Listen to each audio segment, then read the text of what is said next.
this episode of Voice of the Sea, we're learning about the newest strategies for recycling wastewater. We'll check out farms that use recycled water and tour a new University of Hawaii building that captures and treats wastewater and rainwater. But first, we start off at Maʻanele Bay Wastewater Treatment Facility on Lānaʻi. Lānaʻi has the capability of recycling 100% of its wastewater on island. We're the only major Hawaiian island that has that capability. This plant takes all the wastewater from Maʻanele, so all the residents, all the small boat harbor, the hotel, the golf course, etc. We are producing the highest quality of effluent at this treatment plant. It's called R1, or Recycled Water 1. So we're meeting the highest standards set by the Department of Health in Hawaii. We are processing about 60,000 gallons of effluent every day. We're recycling that water into what's irrigating the golf course right now. We're really essentially farming bacteria. Certain bacteria like aerobic processes or want to have oxygen, and certain bacteria like anaerobic processes, so they don't want to have oxygen. There's 7 different processes that are happening through these different tanks. Sometimes we're adding air, sometimes we're settling, sometimes we're decanting and moving material. But in essence, we're making the bacteria as happy as we can make them, so the bacteria are eating away and happy. Right now you can't smell anything. I mean, it smells almost like a rich soil. We take samples every single day, and then we also take samples every week. What's coming into the plant, what's leaving the plant. Behind me, the headworks has essentially 2 different functions. So it is removing any kind of stringy material that could possibly interfere with our pumps. And it's also removing kind of the grits, the sand and the other things that could possibly clog up our treatment plant. From where we just were at with the sequencing batch reactors, the wastewater comes through those filters over there. They're about 8 feet wide, if I remember right. And the wastewater is filtered through all that sand. It's actually kind of a special sand. It's a silica sand. And by the time it's reached that filter, it comes into this tank here. And this tank is what we call R2 water. From the R2, it is chlorinated. Once the water is chlorinated, it comes into this basin here. And this basin, when you're looking at it, it almost looks like swimming pool water. And if you can almost smell almost a little bit of a chlorine smell to it. This is our testing laboratory. We also additionally send out tests to a third-party lab as basically a quality control check. These samples were taken this morning up at the headworks. This is the influent that's coming in. The second sample bottle, this is taken from the sequencing batch reactor. And you kind of look at this and say, oh, this water is cleaner, but this is full of our little happy bugs that are actually doing all the work for us and are eating away at the material that's in this sample. This sample is at the end of the sequencing batch reactor process. And the final sample is after it has gone through the filters and been chlorinated. And this is a drinking water sample. So you can kind of see the clarity of an R1 water sample and then a drinking water sample. So we're sort of standing here at the end of the process. We are. This is our 3 million gallons reservoir of R1. Okay, Joy, tell me a little bit about where we are now. So we're up in Lanai City itself. We were down in Maʻanele, and we came up the mountain about 8 miles and quite a bit in elevation. So we are at right next to the Maui Wastewater Treatment Facility. So that is a Maui County wastewater treatment plant. And then we accept the effluent from Maui Wastewater Treatment Plant, and then we polish it here at our facilities to R1 standards. So down below, we were looking at all our happy bugs and our bugs doing all the work for us. Here, we're letting the plants do the work for us. We accept the wastewater from the county, and it slowly filters through all these hyacinth plants. And so the hyacinth plants are using the nutrients in that water and growing. You can still see they look like pretty happy plants. And how is that water used in town? That's used for irrigation just like it was used for irrigation down below. In Mānele, we were using about 50,000 gallons a day, roughly. Here we're able to produce about 350,000 gallons a day. Because of that, this treatment plant and the Mānele treatment plant, but between the two, we have the capability of recycling 100% of the wastewater on the island. And how long has this part of the operation been going? Since the 1990s, so quite a while. If you think back on it, humans have been using plants to recycle for, generations upon generations. So after it's gone through the hyacinth and made it all the way down through both hyacinth ponds, it's pumped back into our filters where we have sand, just like what we saw down at Mānele. The water filters through the sand filters, and then you can see the piping that goes through these boxes, and those are our UV disinfection boxes. And that finalizes our treatment process, and from there we store it until it's ready for needed for use. And where does it get stored? It's up at the reservoir, and we're going to go there next. This is our 10 million gallon R1 reservoir that is used to irrigate portions of the city. This is a natural resource. 350,000 gallons of water a day is being recycled. That means 350,000 gallons a day that we don't have to pump out of the ground, that can stay in the aquifer, that can stay in the Lanai Hale. We don't have to do the pumping costs. We don't have to do the chemical costs and all that involves. So it's an untapped resource.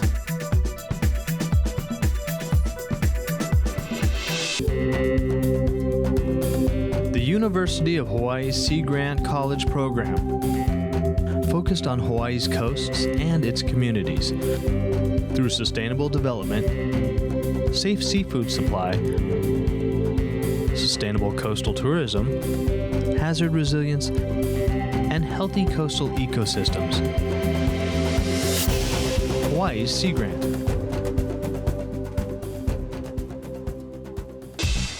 Welcome back. We're at Kunia Farms on Oahu, checking out local produce being grown with recycled water. In Hawaii, it's tough doing business, being a businessman. It's tougher being a farmer.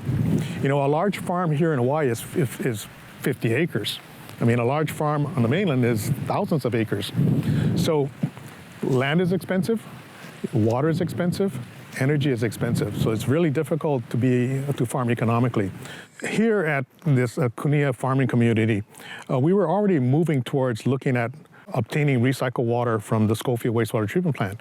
The tipping point came in 2016 when the wells here at Kunia failed. Our sole source for the water for Kunia Village's drinking water treatment plant.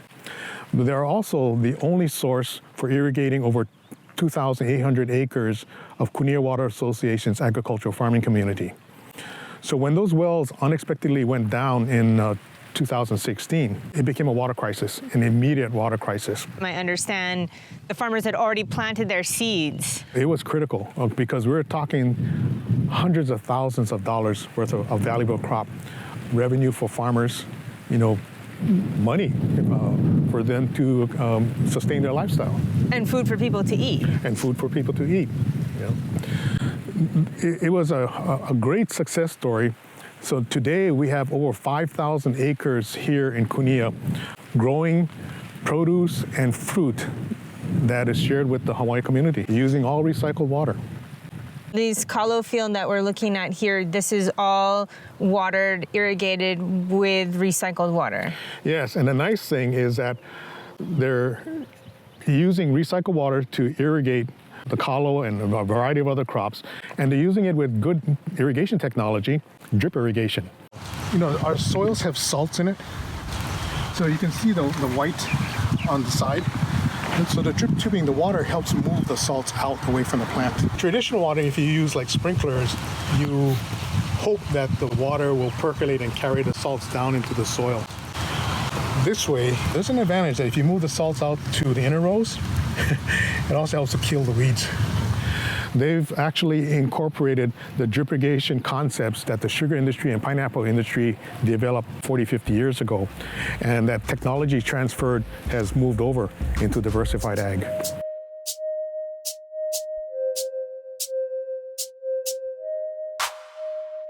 And what other types of crops are now being tested with this recycled water?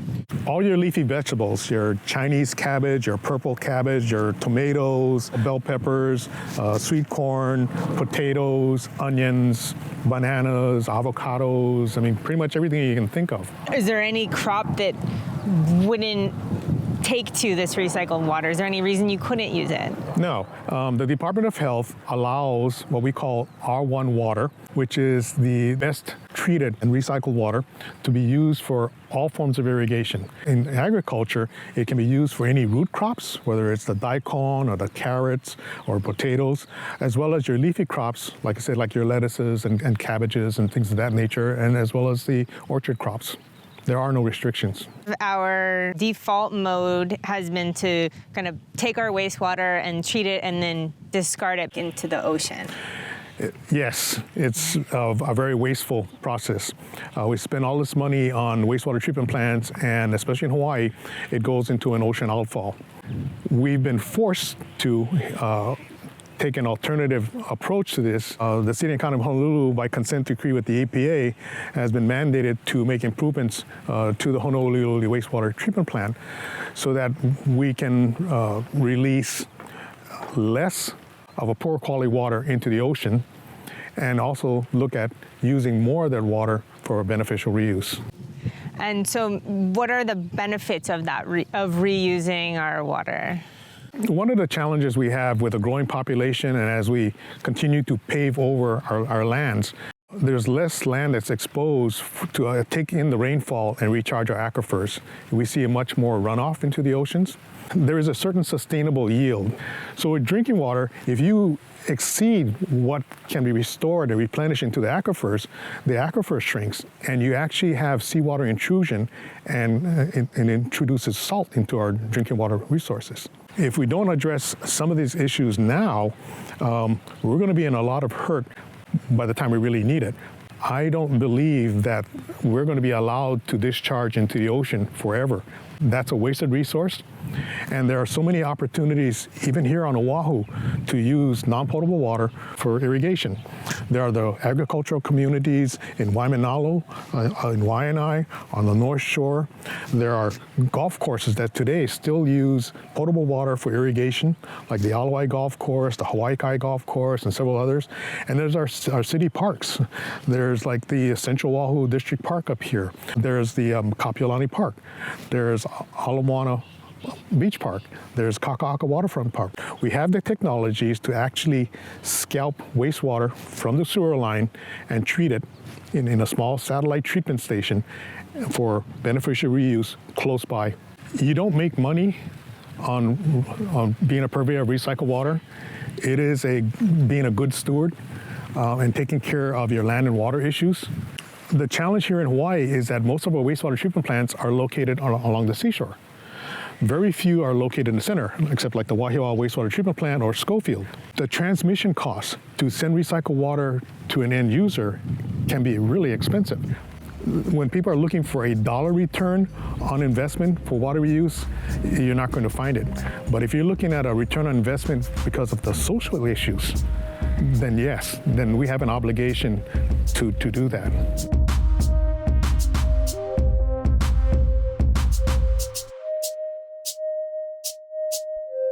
We are looking for a few heroes, mentors, trailblazers, innovators, a passion to change lives, spark curiosity, open hearts, and awaken minds, help students answer the question, who am I? This could be your calling, but this is no job. It's the journey of a lifetime. Be a hero. Be a teacher. Welcome back. We're at the new UH West Oahu Admin and Allied Health Building, checking out the design and technology that allows the recycling of water used inside the building, as well as the capture of rainwater from outside. This is the new Administration Allied Health Building that was just recently constructed and finished just a couple months ago. Roth Ecological was the prime designer on all the water systems for the project. We did what we call strategic water planning, and what that really means is looking at for opportunities where they could capture, store, filter, and reuse their own water on site. So then they don't have to use as much of the border water supplies, but it also really means that they're mitigating pollution from not leaving their site. So instead of just sending it down the storm drain or into the wastewater pipes, we're actually managing it here on site. Water reuse is basically you're capturing where you already have used water. So these could be things like condensate from the air conditioning, for example, here in this building. It's very clean water to be reused, so it doesn't require actually that much filtration. Another example is the gray water that's from the bathroom area. So that would include like bathroom sinks, if this facility had showers, that kind of a thing. And then that water does require some filtering before it gets reused. And the last kind is black water, and that's the stuff that comes out of your toilets and all that stuff. But that can actually be filtered on site as well and turned into recycled water and be a great resource for both irrigation, and hopefully soon we can begin to use these water resources back inside for things like flushing toilets and things like that. How novel is the technology that's being used in this building? This is probably one of the first buildings to demonstrate kind of all three of these principles in one setting. Rain catchment is not necessarily a novel technology. We see that in many of the rural areas across the islands. The gray water system is pretty new for Hawaii, but has been applied to multiple areas across the United States and beyond. And condensate recovery is one of those up and coming because it's really a very clean water resource that doesn't require that much filtration and then that much cost to actually capture and then put back into the landscape. All right, well, we're in the mechanical room where some of the magic happens. Over here it's an air conditioning system. The pipes and the system sweats. That becomes condensate. Condensate here is then collected, and that goes directly into the storage tank. So this system reuses water, but it uses more electricity. The pumps are not on continuously. There's timers for when the landscape requires irrigation, and then at that point the pump will kick on. It's really a low energy system because we're not talking about big pumps here. You know, I believe it's a 1/2 horsepower pump that turns on every once in a while. Wow. You'll see a similar configuration back here. This one is for the gray water system, so that includes the bathroom sinks and the condensate. So here we are in the back side of the building. So this is where a lot of the storage tanks are located, and this is the gray water treatment system that is filtering the gray water from the bathroom sinks. As you can see, it's a little bit more mechanically complicated than what would normally just be a classic filter. And it's designed like this so we can really make sure that we have safe water going out to our irrigation field. Essentially, the water is going to be coming in here and then going through these fabric filters. There's going to be a little bit of aeration that kicks in as well. That water will then go back inside the building, the mechanical room we were just in, and go through that pressurized system. And then there's one more filter that protects the irrigation supply. Rainwater, though, is a little bit different. So rainwater hasn't been used yet, right? So we're capturing that from the roof of this building, for example, or running off the parking lot. And we're filtering it through some of these landscapes. They're actually green infrastructure called bioretention. And so some of that stormwater will actually be filtered and put back into the ground. That meets the recharge component of the freshwater initiative. And then we have a 2,000-gallon rainwater harvesting tank that's able to capture that water and not necessarily but use that water for irrigation as well. This part of the island gets about 23 inches of rain annually. It's probably about moderate. That's about what downtown Honolulu gets as well. But if you look at the size of this roof is over 18,000 square feet. So it doesn't take that much rain to actually capture a lot of water. So what we're looking at here is a 2,000-gallon cistern that's buried in the ground. We expect from the amount of rain that we get here in West Oahu that this system will be able to capture about 30,000 gallons of rainwater annually. and we'll be able to reuse that and offset that from our potable supply. There's two strategies with rainwater. One is to have the cistern to be able to reuse that water. The other real primary strategy is to make sure you capture that stormwater as close to where it's being generated and get it into an engineered landscape such as the bioretention. So it's actually a flood mitigation strategy as well as a pollution mitigation strategy. Future master plan communities really need to be thinking about these types of strategies because we're going to potentially have dwindling supplies of our potable water, but we'll have all this other abundance of water around us if we just get efficient and smart about its management. We all are part of the solution, and if we want to stop having issues with flooding, with our beaches not having all of the pollution that doesn't allow us to enjoy them, to go swim and surf or whatever we like to do down there, if we can all kind of do our own little bit by capturing it on site through, there's multiple strategies to do that, then we can start making our aʻoaʻoina a better place for all of us.